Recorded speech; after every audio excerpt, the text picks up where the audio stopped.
негізі үшінші жігіт болатын, бірақ ол кісі кетіп қалды. But why? Иә, өте қызық болып отыр мынау, иә. Банядағыдай болып отыр ғой, иә, барадан, иә. Банядағыдай болып отыр. Қазір шпион анықталады, құрметті көрермендер. Қайсысын айтасыз?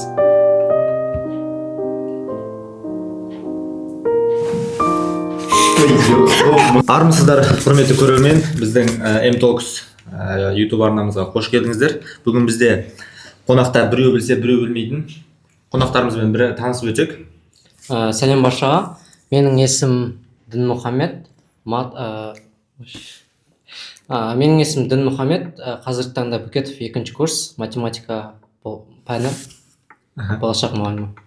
Сәлем, мен атым Батырхан. Мен тоже Бөкетовта оқимын. Болашақ математика пәні мұғалімі, 2-ші курс. Сол. Және мен Ердана, тоже Бөкетовта оқимын, математикпін. Осы жігіттердің мен тұрмын. 3 математик болып, бүгінгі біздің бір кітабымызды талқылайық деп отырық. Жалпы «Три чашки чая» деген кітап бастамас бұрын сіздерге бір челлендж деймін ғой. Біздің арамызда бір шпион бар, яғни бір кісі кітап оқымаған. Шпион. Сол шпионды тауып комментке жаза кетіңіздер. Лайк басып комментке жаза кетіңіздер. Ал бүгінгі подкастымызды, M-Talks'ымызды бастайық.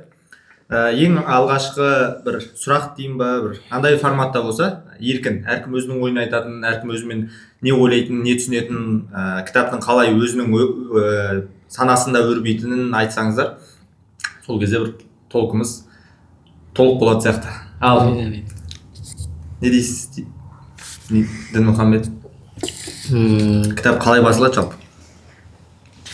Кітап жалпы Грег Мортенсон туралы, яғни кітапта алғашқысында сол адамның кіріспесі туралы айтылады, яғни ол адам қалай мектептер соға бастағаны, және қандай қиындықтарға туындаған, соның бәрін айтады, қандай адамдар көмектескен, солардың бәрін айтып, қаншама қазіргі таңда мектептер соғылғанын айтып кетеді. Негізі бұл кітаптың бір бізге беретін құндылығы өте көп. Негізі өзіміз «Три чашки чая» болып отыр қазір бір қарағанда. Негізі 3-ші жігіт болатын, бірақ ол кісі кетіп қалды. But why? Иә? Жалпы К2 дейтін шыңға бір анықтама бере кетсек, бұл Каракорум дейтін шың, яғни К2 деп аталу себебі Эвересттен кейін ең үлкен 2-ші шың болғандықтан К2 деп аталған. Яғни бұл бір Грег Мортенсонның өзінің қарындасы қайтыс болғаннан кейін өзіне дейтін бір вызов тастауы, яғни ішкі вызовы деп табылады. Яғни сол шыңға шығып, өзінің бір қарындасына дейтін бір сағынышын, мұңын солай жеткізгісі келеді. Жалпы менің түсінгенім бойынша осылай. Ал сіздер осы Грег Мортенсонның осы іс-әрекетіне қарап не түсіндіңіздер? Оның тауға өрмелеген ма? Өз әпкесі үшін. Иә, өз қарындасы үшін. Ол әпкесіне деген құрметі, оның мақсатына, оның жалпы сол үшін біраз уақыт, біраз еңбек құртқаны, ол соны бағалап тұр, сыйлап тұр, және ол өз әпкесі үшін уайымдап, ол әпкесіне бұл маңызды болады деген оймен мініп ары қарай кетіп қалды. Міне, әркімнің ойлау тұжырымы әртүрлі ғой. Яғни әркім сана биігінде әртүрлі деңгейде жолығады демекші. Яғни бір Грег Мортенсонның да бір өзінің бір логикасы да, яғни әпкесі қарындасы қайтыс болса, шыңға шығып, яғни соны бір жоқтау деген. Ал бізде қазақтарда қалай? Қазақтарда басқаша да. Қазақтарда біреу қайтыс болса, плов дәмді болыпты деген сияқты әңгімелер кетеді. Ал мысалы одан ары қарай әңгіменің түйінін жалғастырсақ, ал ары қарай қандай оқиғалар болады? Одан кейін не болады? Ары қарай, яғни Грег Мортенсон тауға шығады. Ол бұрыннан кішкентай жасынан бастап ол сонда альпинизмге қызыққан адам. Ол сондай тауларға мінген, оға дейін оңтүстік Африкадағы Килиманджаро деген тауға мініп көрген кішкентай жасында, жасөспірім жақында, және оның өзінің бір опыты бар деп айтсақ болады. Және бұл сол К2 айтып кеткендей, бауырларым, бұл яғни қарындасына деген бір махаббат, ішкі сезімі, естелік. Бұл шыңға шығып, ол сол қарындасына деген бір махаббатын көрсеткісі келді. Солай деп санайсыз, иә? Одан кейін ары қарай әңгіменің желісі бойынша шыңға шығуы сәтсіз аяқталады. Өте бір неге сәтсіздікке ұшырайды. одан кейін сол сәтсіздіктен кейін шаршап шалдығып бүкіл денесі бір ауыр халде бір Пәкістандағы Корфе дейтін ауылға тап болады. Енді Корфе деген ауылда қандай қызық оқиғалар болады? сол Корфе ауылында ол оны өте күшті ерекше қонақжайлықпен күтіп алады. Адамдар оған типа ол дымсыз келді, оған тамақ беріп отыр, чайын беріп отыр, сөйлесіп отыр, және одан дым күтпейді, тек қана беріп отыр. Бірақ оны көрген соң андай бір портрет болды. Оқушылар сабақ оқи алмай жатыр, мектептері жоқ, жағдай жоқ. Және ол сол оқушылар үшін уайымдай бастайды. Олар үшін мектеп соққысы келеді. Себебі адамдар жақсы, бірақ мүмкіндік та жоқ, жағдай да жоқ, ештеңе жоқ в общем. Олар яғни сабақтарын тастың үстінде, яғни олар тек сондай сандарды біледі, яғни кішкене заттарды ғана біледі. Және сол Грег Мортенсон сол жағдайды көргеннен кейін бір ішкі сезім оянады, яғни неге бұл балдардың бұндай жағдайы жоқ, неге оларға бір нәрсе жасамасқа деп айтады. Өте бір жақсы жауаптар болды. Енді әркімнің ойлау деңгейі соған жетсе, мен қуаныштымын. Яғни бұл сондай бір Корфе дейтін ауылға тап болады. Корфеде өзінің бір қызық оқиғаларымен бөліседі. Андай өздері қарапайым ауыл болғанына қарамастан, бөтен адам болғанына қарамастан, Грег бауырымызға өте бір танымал қамқор болады, тамақ береді. Яғни біздің қазақтың қонақжайлығына ұқсайды негізі. Жалпы бүкіл кітаптың желісі қазақтың қонақжайлығына, қазақтың бір бейнесін көргендей боламын өзім іштей. Ал сіздер осы бір кітапты көрген кезде бір қандай бейне көресіздер, қандай оқиғаны ассоциация дейді ғой, қазақша айтсақ? Яғни олардың қонақжайлығы байланысты, кітаптың атауы да соған байланысты. Три чашки чай дегеніміз ол бір сол ауылдағы бір өзінің бейнесін атап кетеді. Яғни бірінші шайда сен бөтенсің, екінші шайда сен доссың, ал үшінші шайда сен жақын адам болып табыласың, яғни бір отбасы мүшесі боласың деп кітаптың да атауы соған байланысты. Өте бір как раз үшеумізде три чашки чай болып отырық, мысалы мен бөтен, кім? Дос, семья, да? Молодец. Енді ары қарай жалғастырсақ, енді Грег Мортенсон жаңағы ауыл тұрғындарына мектеп салып беремін деп уәде береді. Бұл Грег Мортенсон Америкаға кетеді. Америкада бұны қандай жағдайлар күтіп алатынын өте бір ауыр болады. Бұның Америкадағы жорығы, бұл кез келген адам андай бір тек идеалды көреді ғой. Яғни күту мен ожидание реальность дейді ғой, қазір қазақша тілмен айтсақ, қазақша тілмен айтсақ та орысша айтып отырсам қалай жаңағы. Енді ары қарай жалғастырсақ, жаңағы Грег Мортенсон осы Америкаға барады. Америкада бұны қандай оқиғалар күтіп алды жаңағы. Бұның осындай бір оқиға тап болуы ненің әсері, яғни бұл тек уәде беріп қана кетті, уәдесін орындамай қойса болатын еді. Бірақ уәдесінде до конца қалуы, соңына дейін тұруы, бұл Грег Мортенсонның бір қандай қабілетін бізге осы кітап арқылы беріп жатыр. Бізге де сондай болу керек екенін үйретіп жатыр. Қалай ойлайсыздар? Кітаптың басынан бері сол басты кейіпкер өз мақсатына жетем десе, міндетті түрде жетеді. Тіпті әпкесінің қайдағы жоқ бір, по сути. Ожерельені сол таудың биігіне қойып кету, оған дым бермейді негізі. Оның махаббаты бар, өз әпкесіне деген. Ол оны сыйлайды, оның құрметіне былай айтқанда. Ол үшін бұл маңызды болып тұр. Және дәл солай, оны берген сөзі де сол оқушылардың уайымы да сол өте маңызды болып тұр. Ол сол ақшасы жоқ бірақ істеу керек. Ол барып инвестор табады. Және әрі қарай не істейді? Әрі қарай ол өзінің дүние мүлкін сатып бір кішкентай бір автокөлік үйге жайғасады. Және де қателеспесем 550 адамға хат жазады.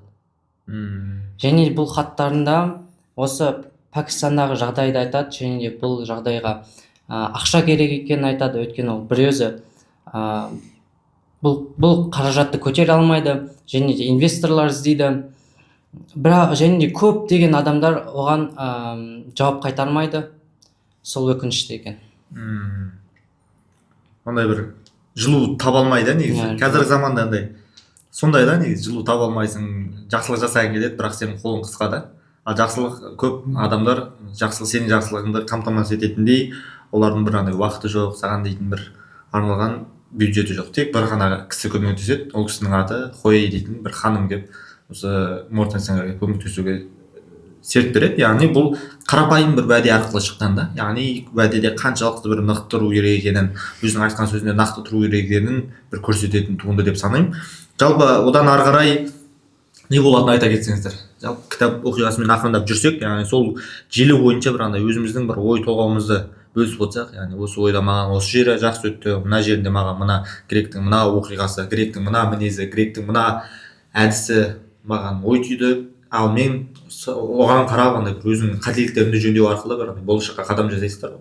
Енді біз де болашақ грекпіз ғой, яғни кез келген ауылға барып, кез келген ауылдың шырақтарын жағатындай біз болашақ бір грек болуымыз керек. Грек болмасақ та гректерді туатын бір мортенсен болуымыз керек. Мортенсен болмасақ та жаңағы мортенсенге көмектесетін хойер болуымыз керек қой. Енді сіздер не дейсіздер? Яғни сол хайырдан ол ақша алады және де Пәкістанда сол кофе ауылына барады. Және көптеген қиындықтар туады. Бірінші ол сол мектеп соққысы келеді, бірақ мектеп соғу үшін, яғни кофе ауылы бұл сол Кавказ сияқты таулы ойпаттарда орналасқан, және ол жерге материал керек.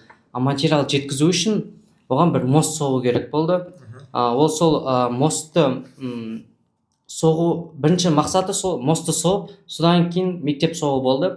Мостты соғарда көптеген қиындықтар туды, яғни оны алдады, ол тілін білмеді, және де бірақ ол сол қиындықтарға қарамастан материалдарды алып мостты соғып берді. Қандай қиындықтарды көрді негізі? Оны білген қалды. Өте көп қиындық көреді грек, бірақ соған қарамастан бір андай мост салуға бір табандылық танытады да. Гректің басы бір қателігі өте бір асығыстық танытады, яғни тез болса екен. Яғни бізде де солай ғой, бір нәрсені істегеннен кейін тез болып кетсе екен, тренировкаға барғаннан кейін 2 күннен кейін денең шығарып үйіп тұрасың да. Денем қашан шығады деп. Негізі бүкіл іс бір табандылықпен, дисциплинамен, қажыр қайратпен келеді да. Яғни гректен де сондай бір оқиға байқадым, яғни өзімде көп асығыстық болады, яғни мен тез неге жеткім келеді жетістікке. Сондай тез жетістікке жетудің бір андай түбі олқылық қалып баратынын түсінсем де сондай тез жетістікке жеткім келеді да. Ал грек те соны қалады да, яғни тезірек мектеп салсам, жаңағы балаларды оқытсам, мен уәде бердім ғой, уәдемді тез тұрсам деп, яғни Ходжа Алиге айтып кеткендей, соны бір уәдесін орындағысы келеді да. Ал оның асыққанын Ходжа Али айтады да, яғни біз оқымасақ та ақымақ емеспіз дейді да. Біздің осындай бір дәстүріміз бар, жаңағы Дінмұхаммед айтпақшы, яғни үш кесе шай іш дейді бізге. Яғни сен біріншісі келсең бөтенсің, екінші келсең доссың, үшінші келген кезде біздің бір жақын досымыз, туысымыз, отбасымыз боласың дейді да. Яғни біздің де кез келген оқушыға бір үш шынаяқ шайсыз ақ жақындайтын бір қабілетіміз болу керек қой. Яғни бір шынаяқ шаймен жаңағы бір адамды, бір оқушыны тани алуымыз керек. Яғни қазіргі таңда Қазақстанда яғни мектеп жоқ, ауылдар қаншама, мектеп болғанмен мұғалімі жоқ қаншама ауылдар бар деген сияқты. Сол мұғалімдер мектептерге сіз сияқты, біз сияқты бір адамдар керек та. Енді кітаптың ары қарай желісімен жалғастырсақ, жаңағы мектепті ақыры салады кім грек. Бұл салуы бір өте бір үлкен оқиға болады енді өзі үшін. Енді сіздерге бір сұрақ деймін, енді ой ғой, тек ойларыңызды айтсаңыздар. Жалпы гректің орнында болсаңыздар сіздер не істейтін едіңіздер? Мысалы тауға үрмелеп баратсыздар, құлап қалдыңыздар, жаңағы ауылға тап болдыңыздар, сіздерде бір оқиғаларыңыз қалай? Гректі өз орындарыңызға қойып көрсеңіздер. Менде батылдық жетпеуші.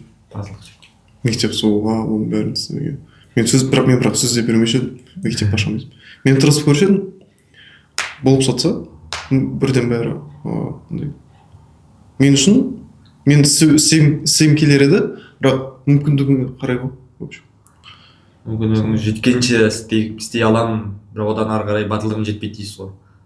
Жоқ, кәдімгідей қолға алып сөз беріп. Кәдімгідей қолға алып істейсіз. Жоқ, сөз беріп, нақты уәдеме тұратындай сөз бере алмайтын едім. Бірақ мүмкіндікше көмектесіп. Өз шамама қарайтын едім дейсіз ғой. Енді артық мақсатты адамды неге жетілдіреді ғой, мотивация береді деген сияқты. Сіз қалай ойлайсыз? Сіз не ойлайсыз? Мен болсам, менде де сондай жағдай. Өйткені ондай адамға бір 10 мыңнан бір адам ғана бара алады деп ойлаймын. Өйткені ол жерде адамның сол адамдарға деген аянышы, оларға деген сезімі жоғары болып тұр да, оның биік мақсаты бар. Сол мақсатқа жетпегенше ол қайтпады да. Ал қазіргі таңда яғни көп адамдарда бізде ондай бір ынта талпыныс жоғалып бара жатыр. Және де біз адамзат болғаннан кейін бір бірімізге көмектесу керекпіз, олардың дініне жынысына қарамай. Яғни біз бір кірпіш сияқты бәріміз бір үй болып біріксек, бізді ешкім жеңе алмайды деп ойлаймын. Өте жақсы жауап.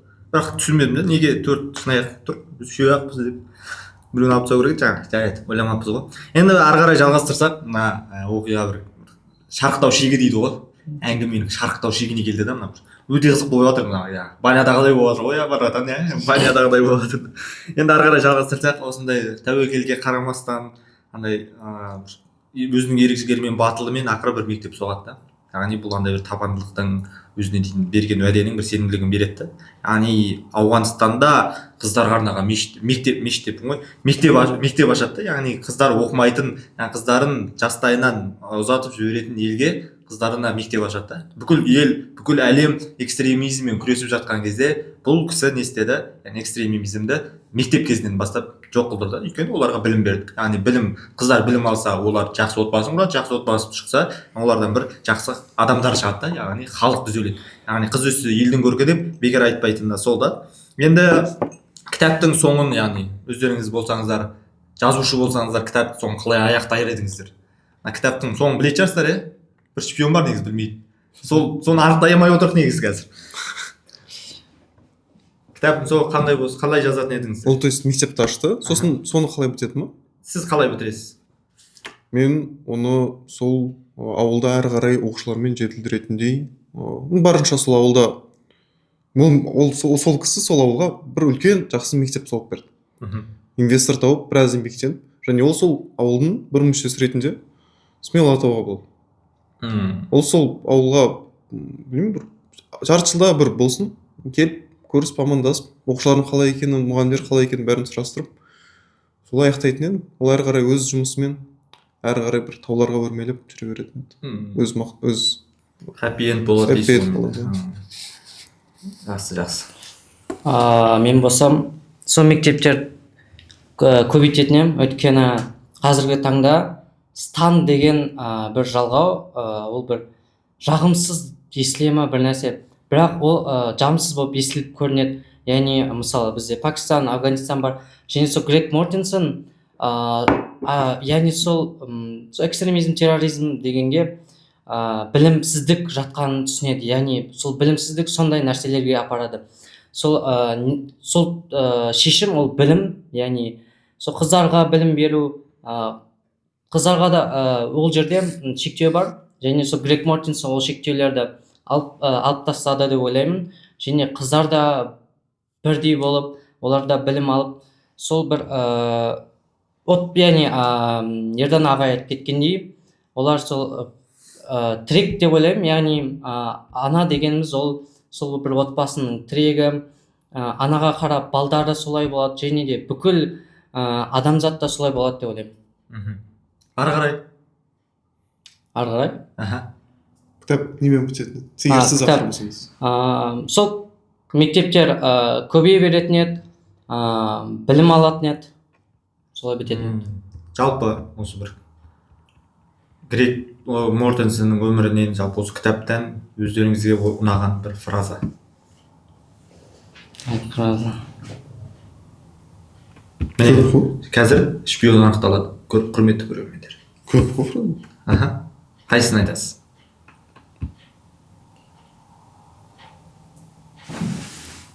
Біреуін де білмеймін. Ичиго не можешь. Негізі цитата көп шынымен. Если хочешь изменить мир, начни с себя деген сияқты бір цитата бар. Сол шығар енді. Менікі болса, мы должны строить мосты, а не стены. И лучший мост — это школа. Мигін айтайын ба? Айтыңызшы. Мы должны оставаться моими, а они болмады. Қалжың айтамын. Енді негізі басты ой, яғни өзім үшін алған бір ең глубокий смысл дейді ғой. Яғни біз әлемді өзгертпестен бұрын, яғни басқа адамдардың, басқа өмірлердің бір қонағы болуды үйренуіміз керек. Яғни жаңа айтты ғой бірінші 3 кесе шаймен жаңа адамды тану жаңағы ортаны тану деген сияқты да. Грек сол мақсатпен өмір сүрді да, яғни сол мақсатпен өмір сүріп жүріп отбасынан туған туыстарынан яғни сондай бір немен жүрді да. Яғни біздің де бір кітаптың да маңызы не, яғни тек жақсылық жасай бермей, яғни неңді де ойла деген сияқты бір баланс ұстау керек деген айтады да. Енді осымен бір кітаптың бір толыққанды бір анализін жасадық деген бір ойдамын. Жалпы қалай ойлайсыздар, кітап сіздерге ұнады ма? иә Кітап тестен құладыңыздар жаңағы. Қалай болды? 20 мың алды біреу сол желтоқсан 20 күнде бір 400 беттік кітап оқу дейтін. Өте бір үлкен еңбек. Жалпы кітап жайлы бір кішігірім ойларыңыз, подкаст жайлы ойларыңыз кері байланыс дейді ғой. Кітаптан аларымыз көп. Яғни мысалы біз адам болып дүниеге келгеннен кейін бір мақсатымыз болу керек, бір нәрсеге жетеміз, бір нәрсені істейміз деп. Және де біз кішкентай нәрсе жасасақ та жасау керекпіз да, әшейін босқа жатпай. Яғни айтады ғой, аз-аздан үздіксіз біз кішкентай қадамдар арқылы бір үлкен жетістікке жете аламыз. Және болашақта Қазақстанның менмен деген бір ұстаздары боламыз деп сенемін. Керемет. Потом маған экстремизм мен терроризмді именно мектеп арқылы жоққа шығарған ұнатып отырмын. Терроризмға қарсы оқумен, біліммен ғана тұрды. Біліммен күресу, яғни білім алу халықтың бір жағдайын көкірегін ашады деп сенесіз. Яғни мен де соған сенемін, сіздермен толықтай келісемін. Енді болашақта Қазақстанда мектептеріміз көп болсын, осы грек сияқты қазақтарда көп болсын, грек сияқты гректерде көп болсын. Яғни осындай мектептер әлемнің түкпір-түкпірінде, мектебі жоқ ауылдардың өзінде мектеп ашылсын деген сенімдеміз. Яғни бүгінгі міне бізді көптен күткен бір ай кешігіп түсіріп жатқан подкастымыз өз мәресіне жетті. Және сіздермен бірге болған математика ғылымдарының болашақ докторы Дінмұхамед және біздің шпион деп Батырхан, және бізбен бірге болғандарыңызға көптен көп рахмет. Шпионды тапқан жандарға өте көп алғыс білдіреміз. Яғни келесі подкасттарымызда бізді күтіңіздер. Яғни барлықтарыңызға осы 3 чашки чая кітабын оқуды кеңес беремін. Яғни егер шай ішпеген жандар болса 3 кесе шайдан кейін отбасы болып кетейік. Рахмет.